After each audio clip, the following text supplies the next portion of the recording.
question, FYI. If not, you have to leave. Oh, so yeah, I learned a lot. I'm learning a lot about the legalities of our industry, which is really cool. Anyone wants to know any info? If you guys need good accountants, I can give you the plug. Pop tax, highly recommend. That's all I'm saying. Cool. So you guys saw in the chat today about my question about mental health. Now, the reason I asked that, and Mike, I want you to chime in at any point in time. How's your cucumber, Dana? And I wanted to talk about this because a lot of the one-on-ones that we've been having, you guys are getting kind of deflated around either lack of progress, not hitting your goals when you wanted or think you should have, not making as much money as you think you should have when you should have.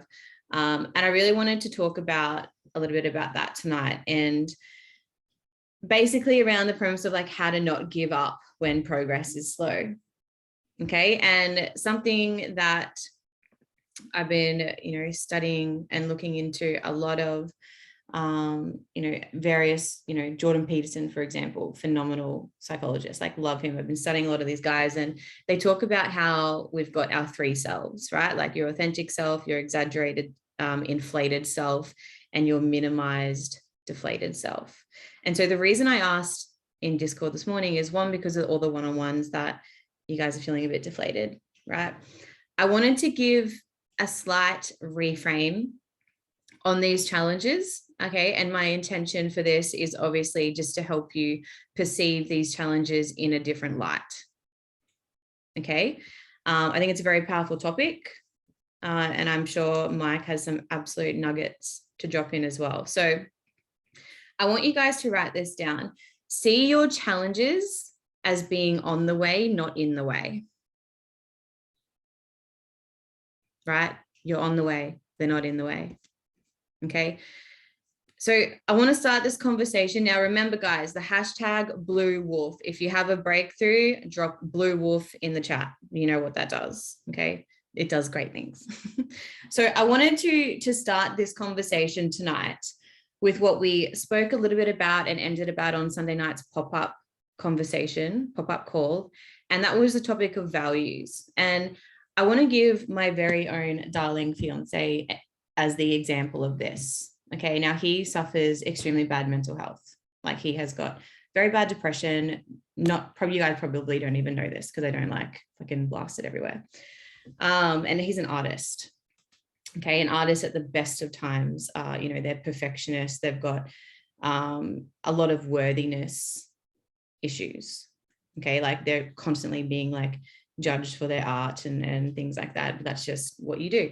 And the reason I'm using him as an artist is the last, 3 days, he's had exceptionally bad mental health, to the point where he's just like shut down.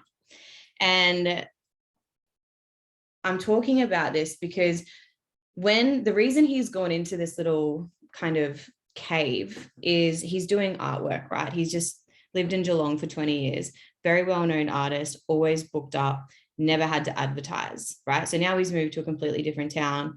This is just a bit of context, completely having to reestablish himself. Who knows what that feels like when you move somewhere new and you just have to just restart your life, right? And so he's now going to this like place where he has to get his name out there again. And so he's getting these jobs, right? And for instance, get a grip of this. This hairdresser wants him to do a mural of a hare, which is like a bunny rabbit with tits on it, right? That is not Chip's style of art whatsoever. He said yes, though, because he wanted to get his name out there. So he's like, okay, I'm going to do the job. And he's doing it. And he is in this like deep, dark depression because you know why, guys? He's not in this job isn't him. He's not in alignment with his values. So when you find yourself going into a dark place that's, you're not happy, you're feeling lost, you're feeling like you don't have any direction, check in with if you're actually like living in alignment with your values. Because what I love to say is how you make money is so much more important than how much money you make. Right? I think that's pretty fucking true. Okay. So that's just a bit of a backstory on Chip. Every single individual lives by a set of priorities or values that we live our life through? Yes or yes? Okay. So whatever is highest on your list of values and your core values, we spoke about core values being the inner ones and your vocational values about being all the outer ones. If you haven't watched that recording, it will be up tomorrow. But the thing, our core values, right? That is the thing that's most important. That is the thing that gives our life meaning. That is the thing in which you operate from. It's the thing that inspires you. It's the thing that you love doing. Okay. And that is the area of your life where you're likely to live out your greatest potential, right? It's where you find your motivation. It's where you find your drive. Okay. It's where you have this intrinsic desire to fulfill and master your life and live out your values. Okay. So for me, travel, freedom, love, integrity, learning, growth, success, 7 straight up. I can list them like that. I also have identified meanings for them. Okay. So go and watch Sunday's call when it's up. And I want you guys to write down your priority list to your lower values. So your highest to your lowest. Okay. And when you do this, you'll have, you have an increasing or a higher probability of values that require extrinsic. Why can't I say this word? Extrinsic. Oh my God. Extrinsic. Why can't I say that word? Is that the word? Okay. External, basically. External motivation, right? We need incentives. We need reminders. We need a bit of a fucking push to get us to complete the task. It takes a lot to get up and do, right? Who here has daily tasks where it literally forces you to get up? Who here says, oh, I've got to do the bounce back. I've got to do the charts. I've got to get on the call, right? I have to. No. You guys get to. Right? Example for that would be, and from this, I speak on exactly the same as Mike with this as well. We don't need motivation to get on calls. We don't need motivations to get on the charts. We don't need motivation to read a book, because I know one thing that Mike and I, without him having to say this, we both value learning. We both value growth. We both value teaching. We both value success, right? But I would definitely need external motivation to clean my car. I couldn't think of anything fucking worse, right? Vacuuming dog hair out of it? No, thank you, right? I would need external motivation to clean my house, to even go out at night. Like, I'm such a hermit, okay? So requiring external motivation, guys, when you have that, when you really need things to push and pull you to go and do something, that right there is a symptom of an uninspired goal. It is a symptom of a goal that is not aligned to what is most important to you. Okay. And external motivation is not the solution to you trying to do anything. Now, for me, not wanting to clean my house doesn't make me wrong or a grub, right? My house is actually spotless, but guess what? I outsource that. I outsource that, not because I'm lazy and I don't want to do it, but because my time is better spent doing something else that I'm better at doing, that I enjoy doing. Okay, so just keep that in mind. If you need external motivation to do what you say is important to you, it's not really important to you. And I say this because last week I told one of our customers, one of our crew, to deactivate. And the reason I said that is because every single conversation and coaching call that we had, it was like fucking pushing shit up a hill. Is that the saying? Did I just make that up? I don't know. Literally like a big bag of shit trying to push it up a hill. Like, it was not going well for anyone. Okay. And so when you perceive that you are living congruently with your highest values, meaning you are, with what is most true and most available to you, right? You are likely then to be more objective, more neutral, more balanced in your perceptions about these challenges that you have. Right? Objectivity, guys, basically means, being unbiased and more neutral minded. Okay. So in the areas of your highest values, you are likely to find that you are more willing to embrace both sides, the pain, the shit, the struggle of trading, the struggle of, losing. You're also, the difficulties of this, right? You're also more acceptable to the pleasures, to the support that you get.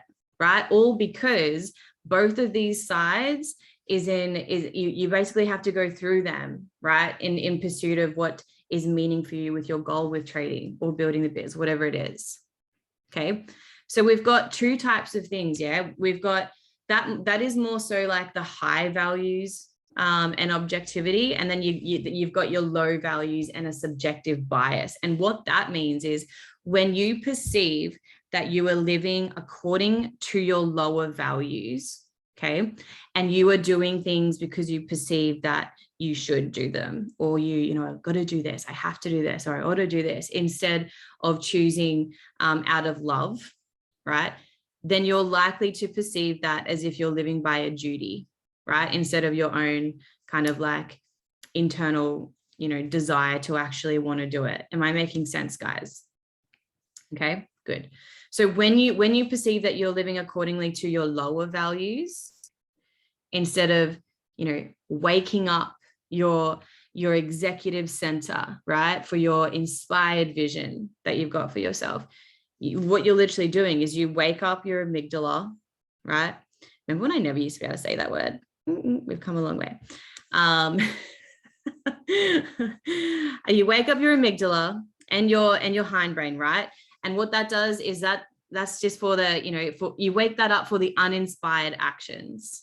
Okay. And this is a more primitive area of the brain, which deals with, conditions, impulses, even. And it's the instincts that are seeking out, the instant gratification, the seeking of pleasure, but it also is the part of your brain that avoids pain, right? So if you're doing that, you're more likely to attempt to avoid pain and seek pleasure. You avoid challenge and seek support, right? And you want to try and avoid any type of difficulty that comes about, which is why when you do, hit a hurdle in trading, it sucks. You don't want that, right? You don't want that. So I want you to think about a time when you were like infatuated with somebody and you thought they were so much better than you. When you thought, and the reason I'm talking about this is because Siva and I spoke about on Saturday's call, sometimes you guys can put educators on pedestals. And this is what I'm talking about, right? Think about a time you thought you infatuated with someone and you thought they were so much better than you, okay? You were likely conscious of their upsides and unconscious of their downsides, okay? And simultaneously, unconscious of your upsides and conscious of your downsides. Okay. And you may have exaggerated them. You may have put them on a pedestal. And when you do that, you minimize yourself. Okay. And you're too humble to admit that what you actually see in them is also inside of you. Not to get all fucking motivational and woo-woo. It's true. What you admire in someone else is also inside of you. Okay. Which you're missing, that's resulting in the missing part of what you're perceiving of yourself. So I then want you to recall a time where you looked down on someone, or maybe you resented them, or maybe you judged them and thought they were less than you, right? In this case, then you're likely to be conscious of their downsides,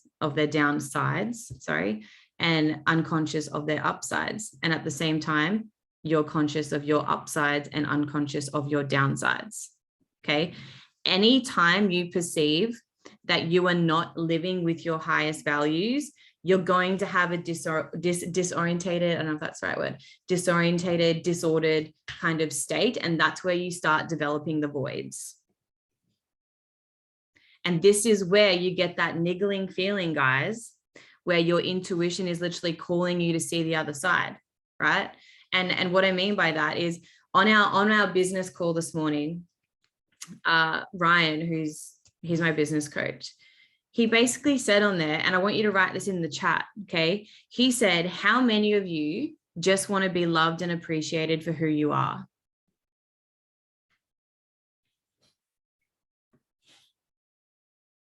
How many of you just want to be loved and appreciated for who you are? That fucking question right there is so powerful, right? Answer this. How many of you want to make a difference?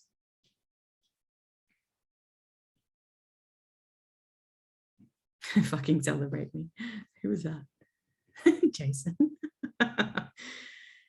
Right? You all want to make a difference. Why does everyone say yes to this? Because when you do those things, when you genuinely want to be loved and appreciated for who you are, when you want to make a difference, guys, that is when you're most likely to make a difference because you're being authentic. That's your authentic self. Who wants to be loved for their true authentic self, not for the fucking facade that we put on, for who we want to be perceived as? That's not you. That's not who you are. So the way you're authentic is when you're living your life by your highest priorities and values, and they are unique to you. Okay? They are unique to you. I think that's really fucking powerful, right? So how I want, the way I frame this question is, how do you not give up when you're not making progress? If you're giving up, do you know what that means? That means that your goal is not important to you, right? That's what that means. Nobody is going to get up in the morning and dedicate their life to your fulfillment, to your highest priorities. And if you don't do it, no one else fucking will. So when you see these challenges, right, I want you to see them as you're on the way, they're not in the way. How blessed are you to have these challenges? How blessed are we to find trading hard?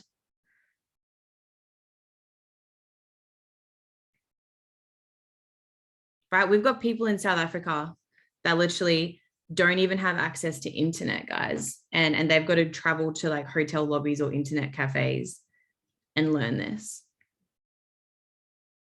Yet we're in our cozy little house on a call, learning how to fucking trade. Perspective. Quitters never win. Exactly. Now, Mike, I'm going to chuck it to you. Just chuck it.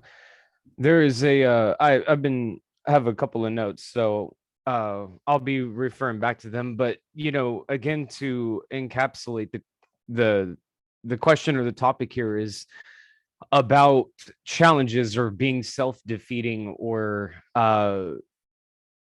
maybe even a lack of motivation, or convincing ourselves of things that we don't want to, of course, agree with, but subconsciously are agreeing with.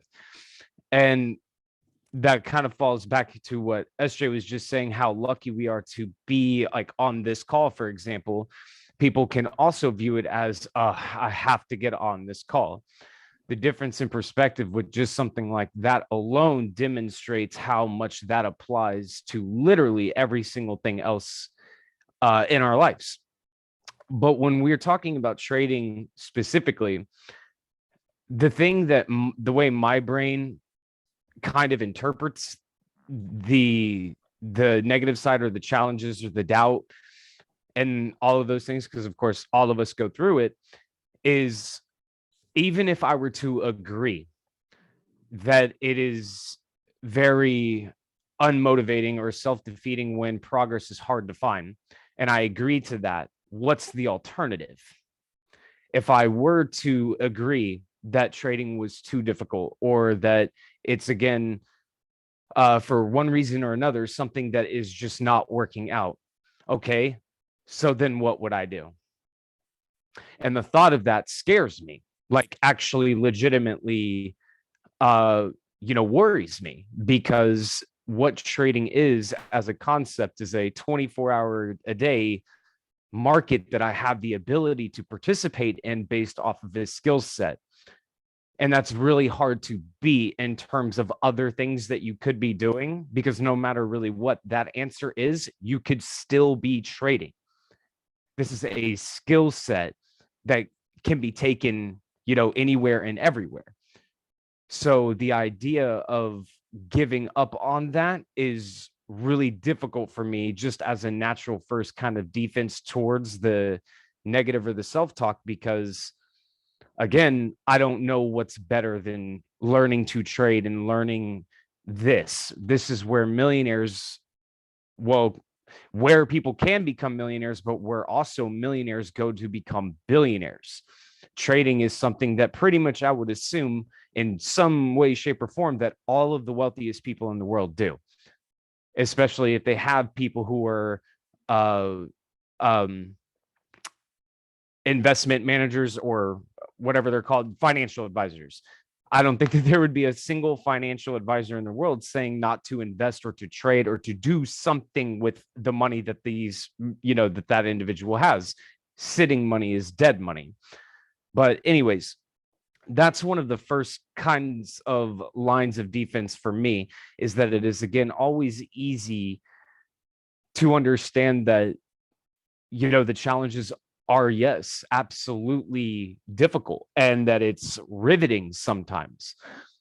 But again, if you give up on that idea, or not give up on that idea, but succumb to that idea, what's worse than going through challenges is simply going through nothing at all and falling back into hypnotic rhythm, falling back into the same pattern of life that you have been living for how many years.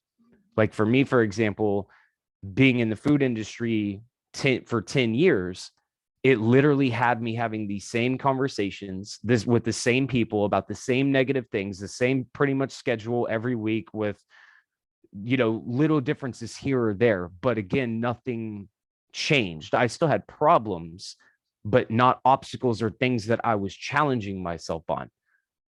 So it was still painful. It was still, like, choose your hard in that regard. Is this hard? Okay, yes, it is. But then just falling back into everything that we come from, wasn't that hard as well? In a different way, of course, but still nonetheless hard. So the very fact that we can acknowledge that things are not easy, or that it is, again, like unmotivating, or whatever, of course, is the catalyst to that kind of thought process, is also even a passive testament to the fact that you are growing.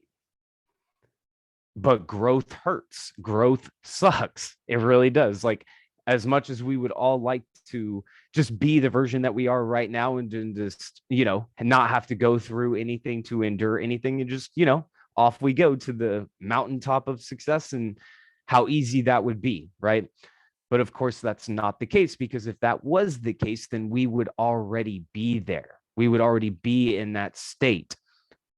So again, the acknowledgement that, as much as it sucks, also try not to ever forget the fact that you are doing what you're supposed to be doing, because if it wasn't a test, if it wasn't a challenge, and you already knew the answer to it, then it's not serving you or not helping you grow. You're meeting these walls, on purpose, because you were reaching the end of either what what you're comfortable with, what you are ready to go through, and all of that. But if you are ready to go through it, you do know the answers, then again, it's not a test. The universe deliberately is going to put you through things that you don't want to go through. It's going to force you to, see yourself in a way you don't want to see yourself. It's going to challenge the beliefs that you currently have, because you need to change them. That is not easy. But of course, is it worth it? Yes.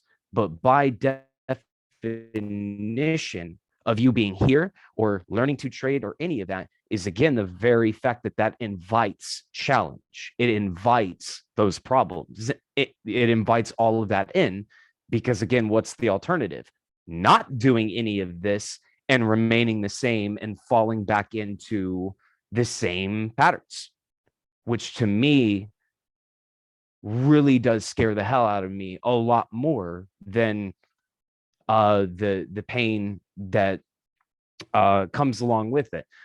One thing that does help me, and has always helped me, this is not something necessarily specific to trading struggles, but struggles in general, is music.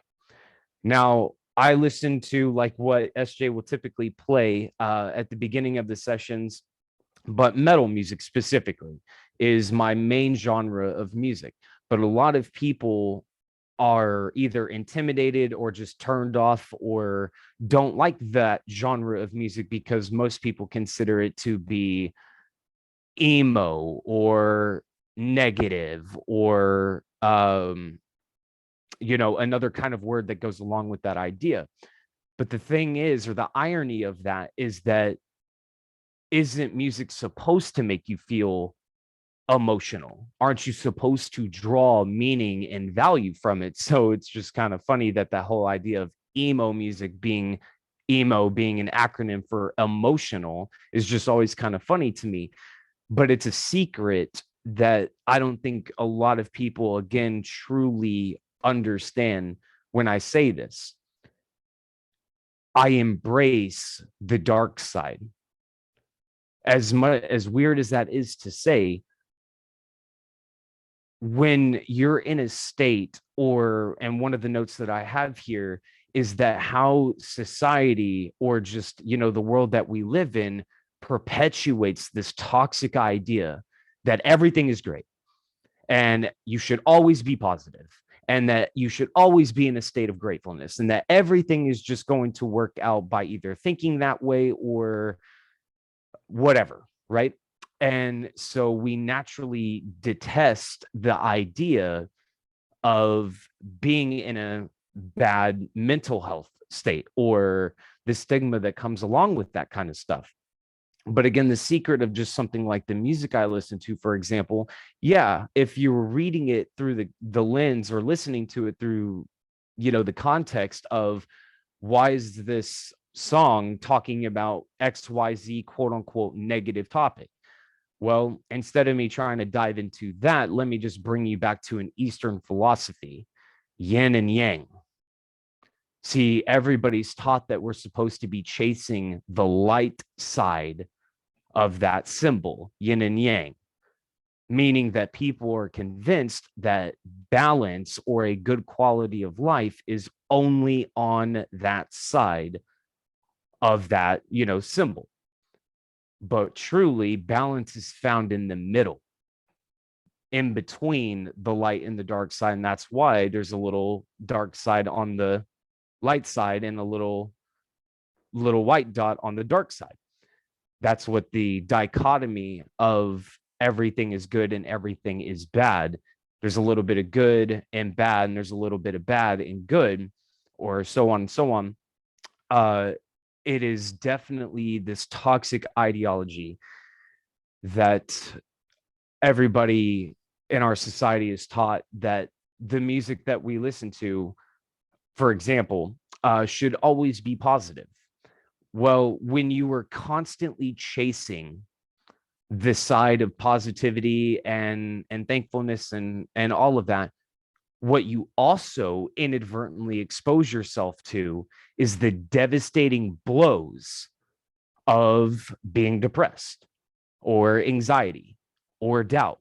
Because if you spend so much of your time running away from it and avoiding it and trying to do everything that you can to not think about it, to just have it outside of your life, is again insanity to me as a human being, because those things are quite literally unavoidable. There is no way around it.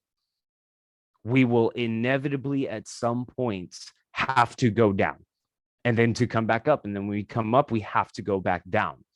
So experience or our ability to not live, but be able to work through trauma or damage or challenges or doubt or self-defeating talk or any of that is being knowledgeable about yourself in that area, is about being aware of that side of yourself as well. Because one of the things that can happen, especially when you feel that progress isn't happening quickly, what that could also be is comparison to, like what SJ said a second ago, educators, maybe another person around you, maybe anything else, that maybe you read something that said, oh, well, you should be a full-time trader in 6 months. And here you are, let's say a year and a half later, and still aren't there.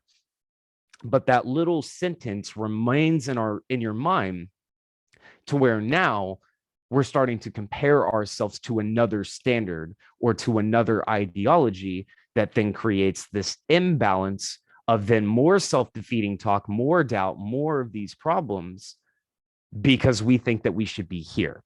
And that can also, again, be derived from literally anything else that we allow to affect us. So I won't say that, again, you're not going to go through something that you don't want to go through. In fact, I absolutely guarantee it. But on the other side of it, whatever it is and however long it takes to go through, it is necessary, because the universe is only going to test you on things that you're asking for. If you're asking for more, you're going to be tested more. And whatever those tests or obstacles are going to be in conjunction with what SJ was talking about, your highest priorities. If you feel like you have to trade, it's literally never going to work, period. I mean, there is no ands, ifs, or buts about it. If you are feeling like you having to force yourself to do things, then yes, it is a low priority. And the example I always use for that is, do you guys think an alcoholic is forcing themselves to drink? Or is alcohol at one of the highest priorities, and they make sure that they have a drink no matter what obstacles? Maybe they don't have money, maybe they don't have a car to get to a bar, or maybe they lost their card so they can't buy it at a store. Like, whatever any little obstacle is, don't they end up finding a way around it? One way or the other, it will happen. And I think everybody can, again, relate to that, to that same kind of value system mentally, of when you have wanted something extremely bad, no matter what got put in front of you, no matter how many challenges or things that, again, got in the way, you got around them, right? You could think of anything in your life where you wanted it bad enough, and inevitably, somehow, some way, you got it. It's just how human beings work.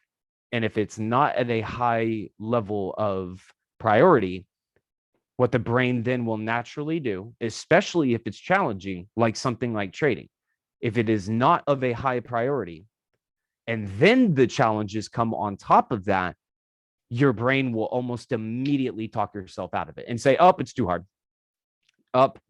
Whatever. And then you start having to work against yourself, because you want trading to work, but your brain and your subconscious mind thinks something completely different. And that is hard to obviously get around. But the first thing that you have to do about it is awareness. You have to become aware that that is even a problem.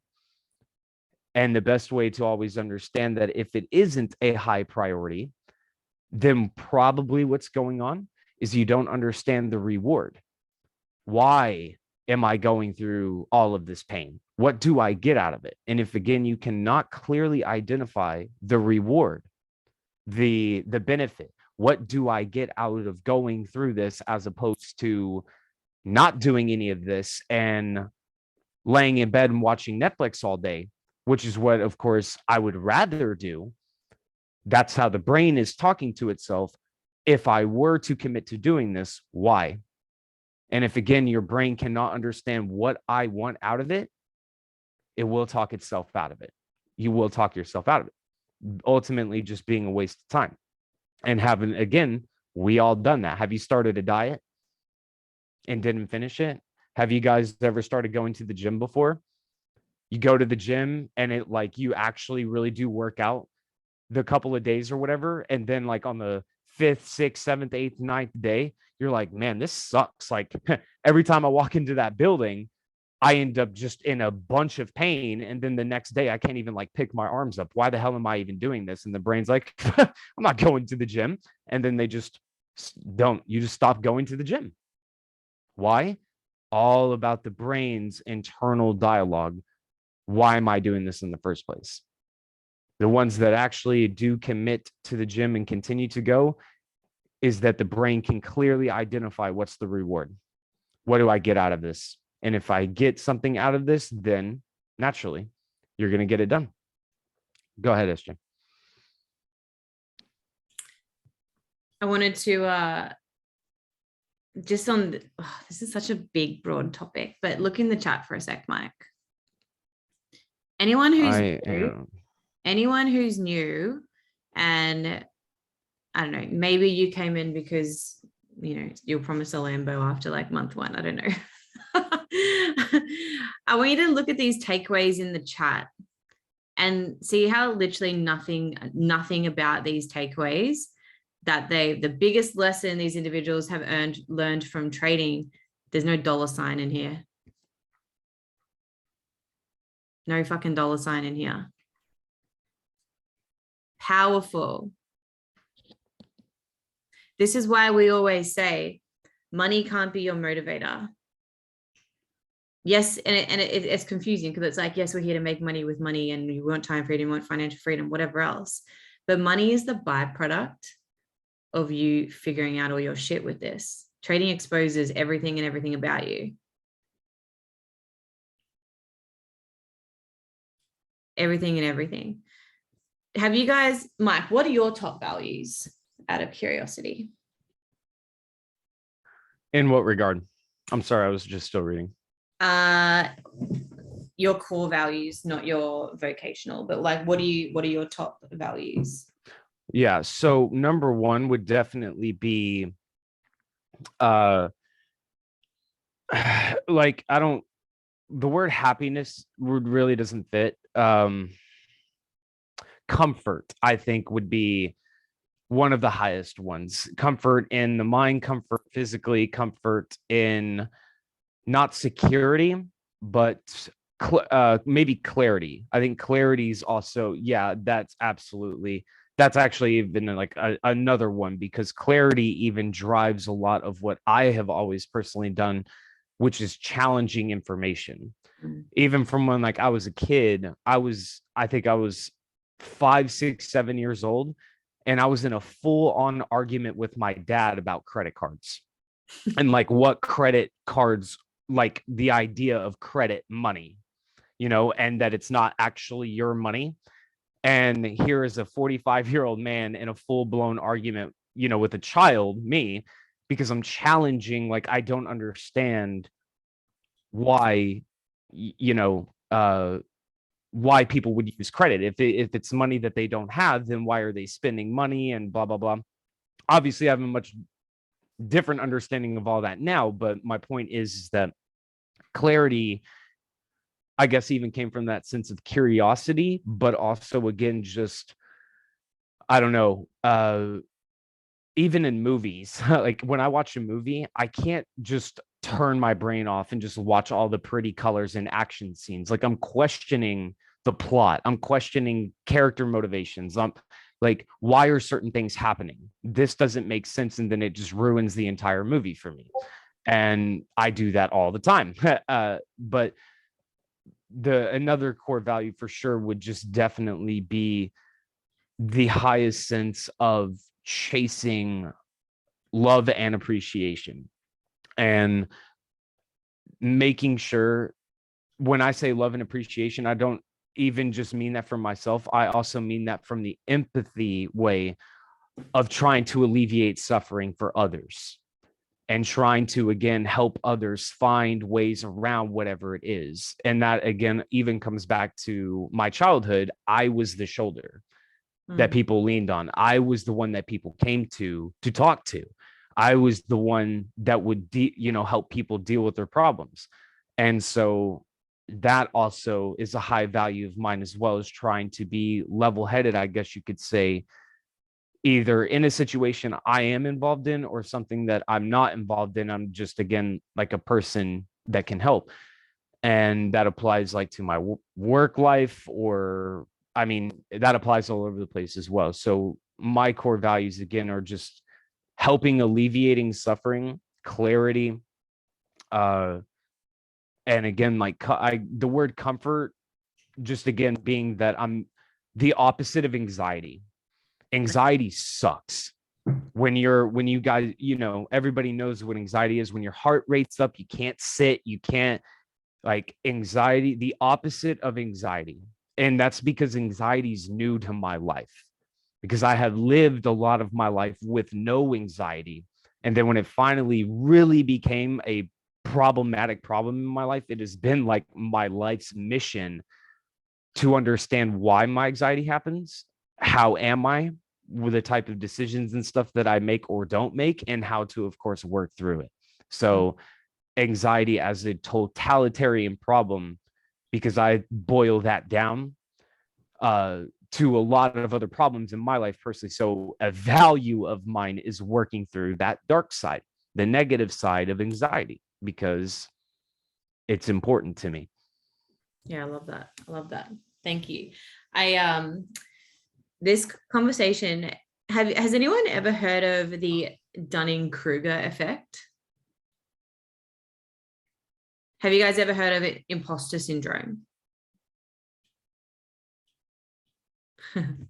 Well, they're basically like the opposite of each other, but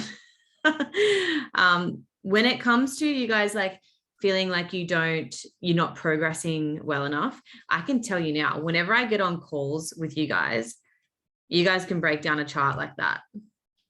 Like Shane, Lenny, Dobbo, you guys know how to break down a fucking chart. Like you guys know. And I bet you're sitting there and you want to go in like the Discord and be like, oh, maybe I don't want to give advice because what if I'm wrong? Or I don't want to, look at Lenny laughing. I know there's so many of you in here laughing that you don't want to step up in the Discord and share an opinion, because what if you're wrong? You don't want to look wrong, do you? Welcome to mentorship. You're going to be wrong. We all are. So what I want you guys to think about right here.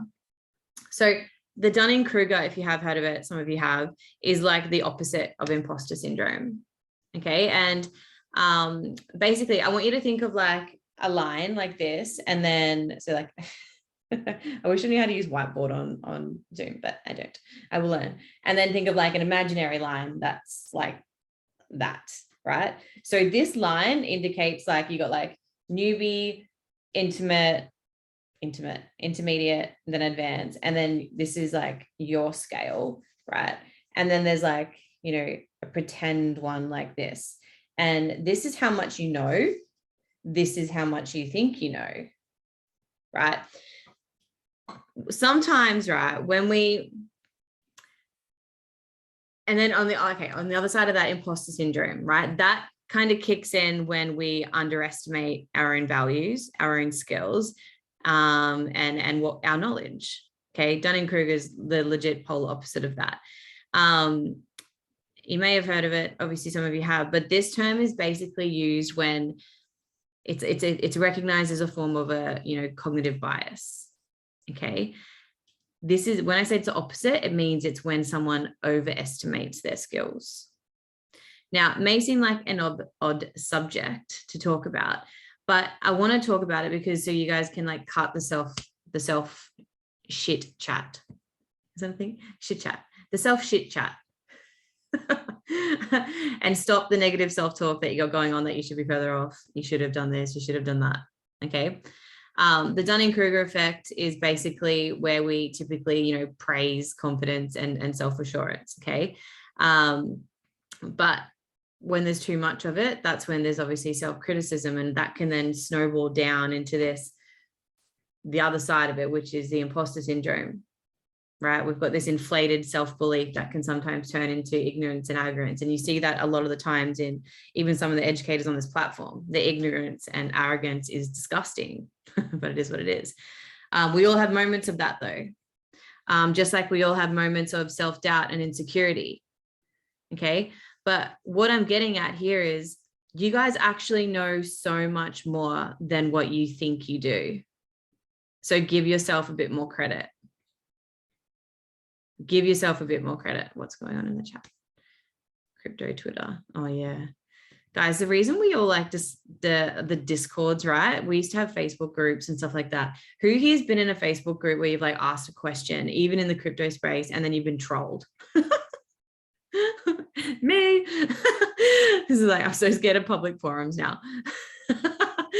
Oh, so bad. You know, Anna Mako, that loving not working thing, she booted me out of her crypto 2% theory because I was sharing Trading in the Zone by Mark Douglas because they weren't ever fucking teaching psychology and everyone was just getting liquidated left, right, and center. And it was really a terrifying time for everyone. But yes, Mike, you have something you want to say to that on that? Yeah. And this for everybody is like a much bigger thing that would literally take like 3 hours to really get into. But I told SJ there was just one thing I wanted to add about we know a lot more than what we think we do. And again, I'm about to like pull us way back here for a moment just to maybe give some sense of comfort to anybody that's maybe battling with that problem.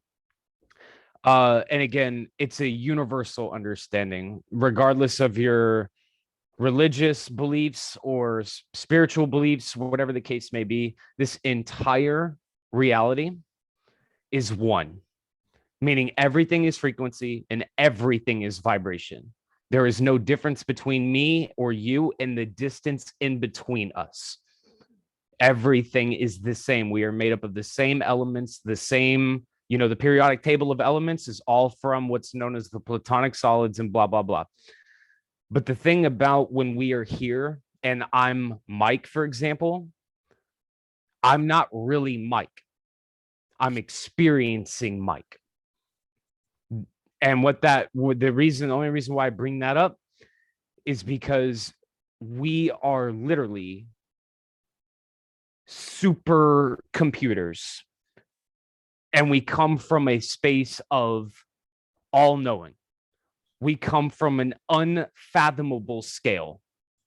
But when we're born, we have to forget all of that because we cannot scale something that is unscalable. We have to forget how powerful we are to experience struggle, to then overcome the struggle, to go through the entire experience of life. Because imagine if there was no obstacles, guys. Like, I want a Lamborghini. Bah! Oh, I want to have a six-pack. Bah! Oh, I want to, whatever. Bam, and it's done. Just like that. Can you imagine how ridiculous that would be? It's like the thing I always say about it is Grand Theft Auto. If you played the earlier versions of the video game Grand Theft Auto and put in cheat codes, how much longer did you play the game after? Not very long. When you have every weapon, you're invincible. Nothing can kill you. There's no challenge. You could just do whatever you want. It breaks the game. It breaks it. Then there's no reason to play the game. The same logic applies here. So just find comfort that you don't know what you think you don't know, because that's all a part of the experience, is to rediscover it and to regain that knowledge, to become a better version of yourself. Just like, why do people play video games? To level up, to experience that, to go through the progress of the story of the game, to experience the game. Could you imagine playing like a Zelda game and just going straight to the end and you have every item, every power up, everything. You didn't have to do anything for it. It would be the stupidest, most boring game possible. So just remember, you absolutely are way more powerful than we have ever been taught.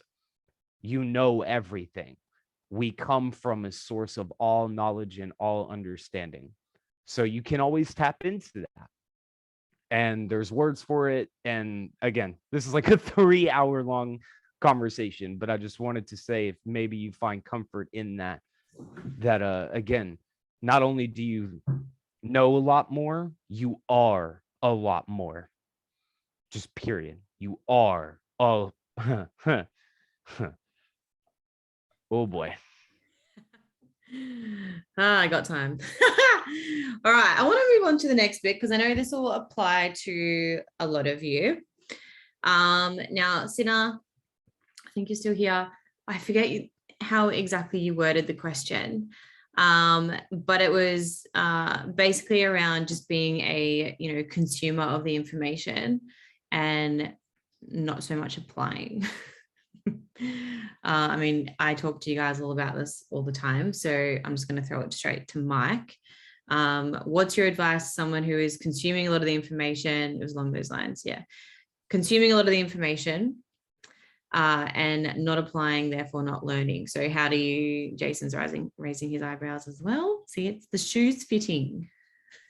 It would be the idea of addiction to fake progress or convincing the mind I'm doing what I'm supposed to be doing.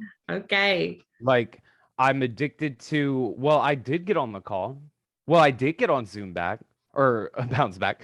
I did do all of these things. So why am I not there?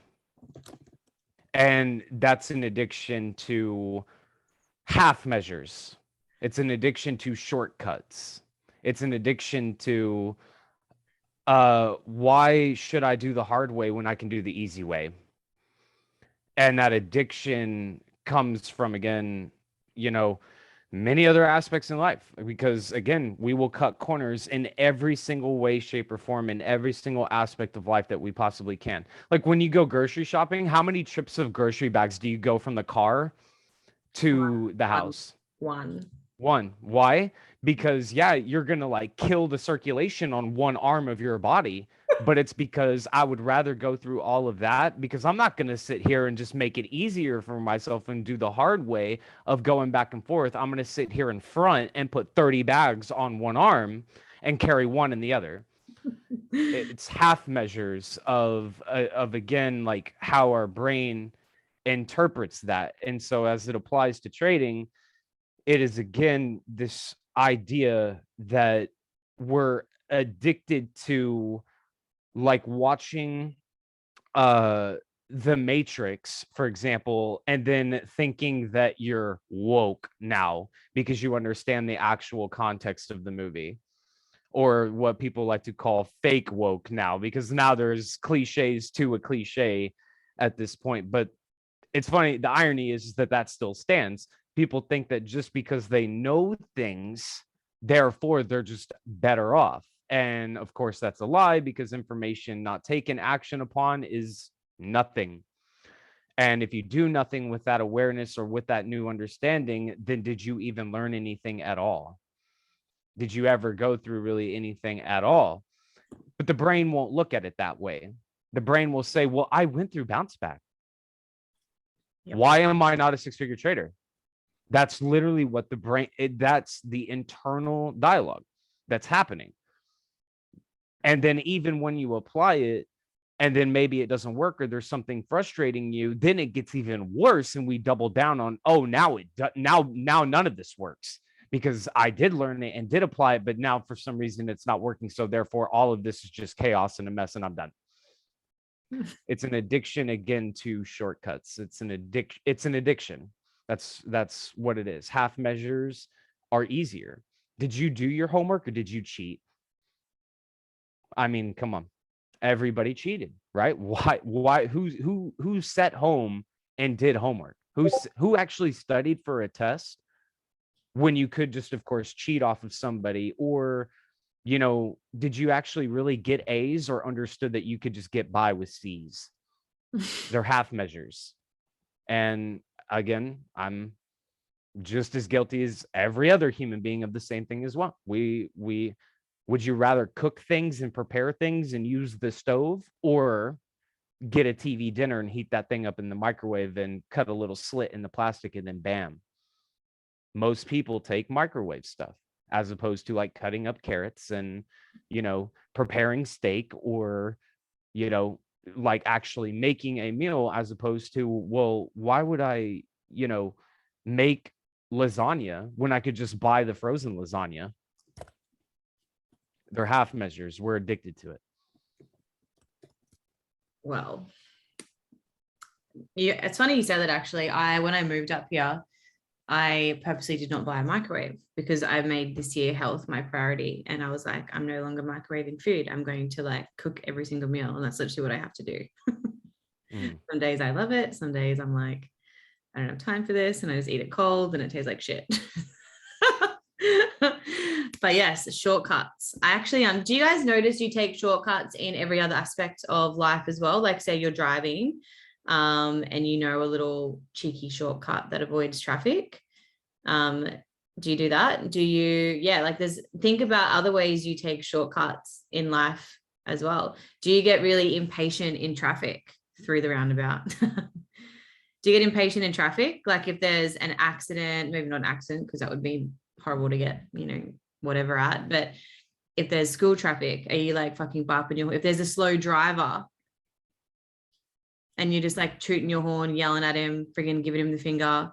Think about how you are in everyday life. Hello, trading. Even when you're speeding down the street and you hit every red light, do you want to know why? Because you're just speeding so much that you're going to hit every red light, as opposed to when you just cruise and go the speed that you are, you don't really hit red lights because they're designed to work in such a way to flow traffic. But when you are trying to get around everything, you notice when you're late, you hit every light. Oh, I wonder why. Everyone's feeling butthurt tonight. And I'm here for it. Yeah. I mean, this is what I mean when I say trading exposes all of you. Just the basic shit that you go about your day with.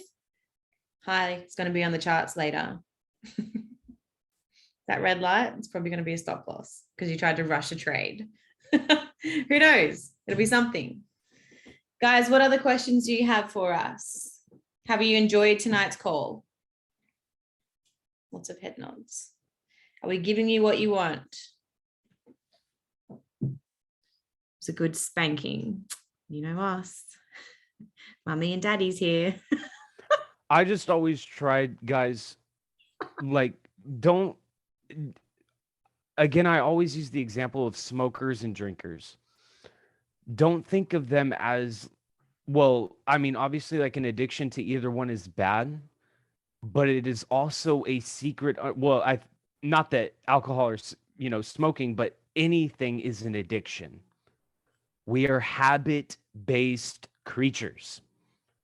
And so when you again understand that habits are just things that your brain loves, like smoking, like sleeping, or taking hot showers, or scrolling, or whatever, it doesn't matter, healthy habits or bad habits, they're habits nonetheless. And control over your thoughts of that is important, because you do not cure addiction, you transfer them.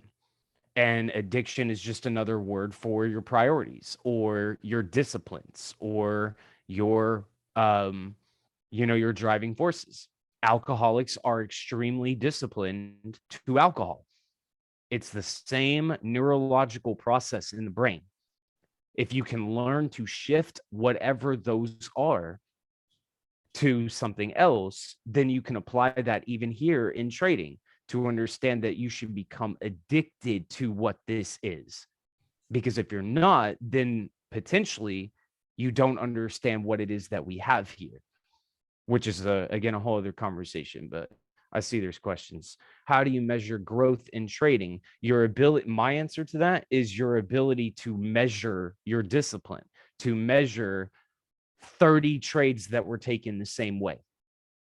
If you can't, for example, right now, go back 30 trades or 20 or 50 or whatever that was done on the exact same ideology, I think there's a problem with that. Because if you're constantly jumping around to all sorts of things, it's inconsistent.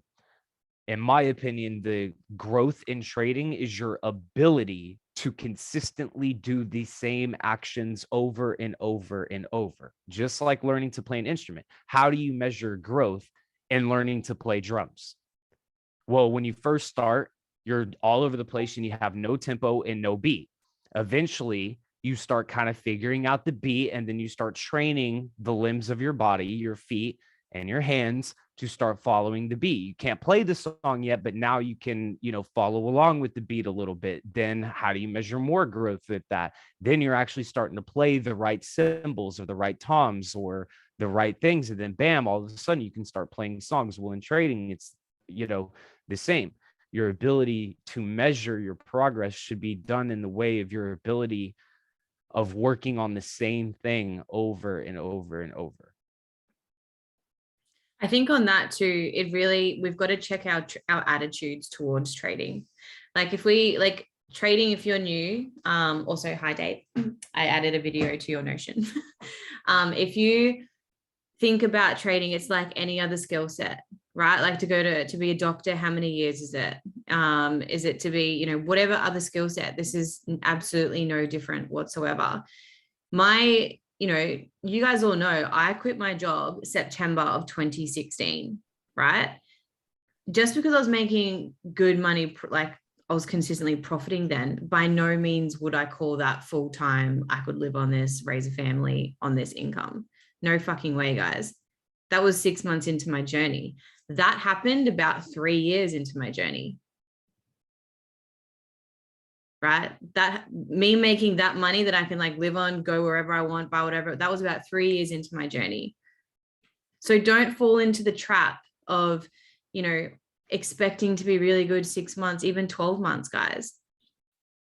You know what I love is whenever I see other educators on other educators go lives, that lights me up, because you know what?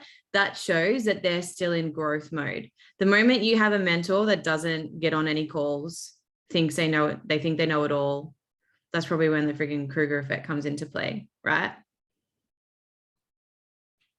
They overestimate their abilities. As a trader, your growth is going to be constant. Constant. The moment you think you know it all, you know absolutely fucking nothing. And when it with your trading, the attitudes that I think have helped me, say when you lose a trade, instead of, you know, you need to ask yourself before any trade, guys, will I be okay if I lose this trade? Well, of course you're going to be okay. You're not going to die. You're not going to die if you take a loss, but it still stings. Okay. But instead of talking yourself out of a trade, especially if you followed your rules, right? If you talk yourself out of a trade because you don't want to lose, you got to check yourself. You need to tell yourself that you will be okay if you lose the trade because the risk is managed. Remember, you should know at any point in time before you get in a trade, your risk, your potential loss, your potential gains. That should already be worked out. You ain't winging this shit. You're not just coming on a Tuesday afternoon at London being like, oh, press the blue button, press the red button. Like, we don't do that. Okay. You also need to understand, I mean, it still stings when you miss a really good trade. I'm not going to lie. Like, how annoying is it when you like miss out on it by like a couple pips and it took off without you and everyone else is having a good old time and you're not? Like, it's still annoying, but you're still okay.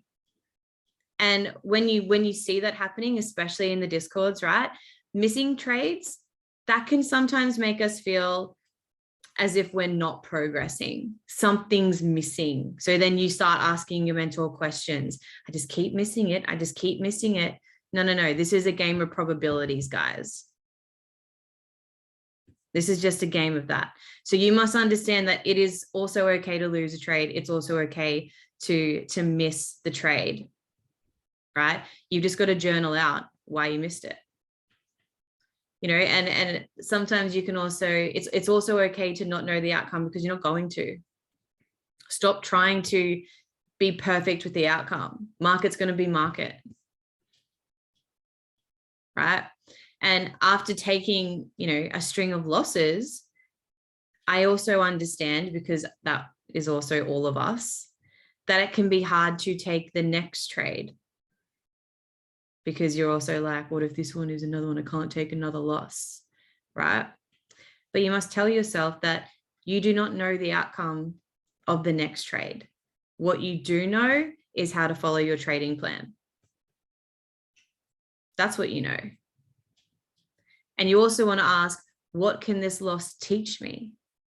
You know, as soon as you take a loss, you're obviously not just going to like jump back in and fucking revenge trade, are you? You know, you're going to take a step back, see what happened.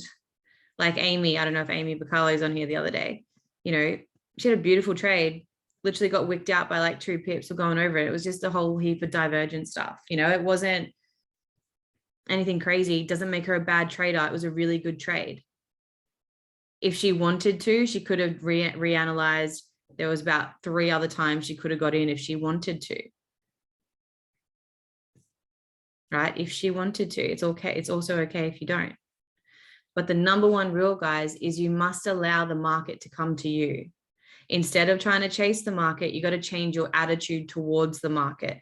Allow the market to come to you. Learn how to develop that discipline, because money is made. What does Mark Douglas say all the time? Money is made by sitting on your hands, not by pulling the trigger, not because you want to be in a trade. That's where money is made. Funny tour guide said to me once, never get your ambitions mixed up. Ooh, that's a goodie. It's a goodie. All right, guys. Appreciate your honesty, of course. Guys, Mike and I will always be so honest about our trading. We're never going to be the mentor that tells you this is so fucking easy at all. It's not. But it's worth it, because when you get it, when it clicks, just don't be that person that quits before it fucking clicks. That's our new quote. Write that down. Don't be the person who quits before it clicks. I could see myself getting a tongue twister there. I'm not going to say the words, but anyway. How are you all feeling with that? Don't quit before the click. Exactly. Any other questions? Mikey, you have anything else to add? Only the moment, just like when we understand in life, the moment that you stop growing is the moment we what? Like our bodies. Die. We start dying, right? Like literally, there's a point in every human being's life where our bodies stop growing and then it starts the other way, right? And so the brain is the same way.